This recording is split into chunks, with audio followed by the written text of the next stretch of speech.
রাধাকান্তপুর ঠাকুরের জন্মস্থান, যেখানে ভূমিষ্ঠ হওয়ার সাথে সাথে আমরা সেই বাংলার সাধকের অপেক্ষায় সব বাংলাটা অপেক্ষা করছিল।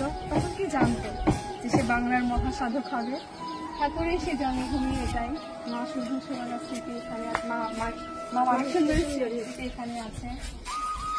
এখানে আমাদের ঠাকুর ভূমিষ্ঠ হয়েছে। ভূমিষ্ঠ হওয়ার সাথে সাথে গর্ভপাতের রক্ত পর্যন্ত বোধহয় এখানেই ছিল। মানে আমি প্রথমবার দর্শন করলাম। আমি এই অনুভূতিটা কখনো কাউকে প্রকাশ করতে পারবো না। আমার তীর্থ ভ্রমণ করার প্রয়োজন নেই, আমার তীর্থ ভ্রমণ হয়ে গেছে এখানে। আমার ঠাকুরের জন্মভূমিতে আমি এসেছি। আমার ঠাকুর জন্মভূমি প্রতিটা দেয়াল, ইট, বালু আমি ছেড়ে দেখছি। এটা আমার জীবনের সার্থকতা। ধন্য তুমি ঠাকুর, ধন্য তোমার জন্ম, ধন্য এই বাংলাদেশবাসী যা তোমার জন্মভূমি কখন ধারণ করছে।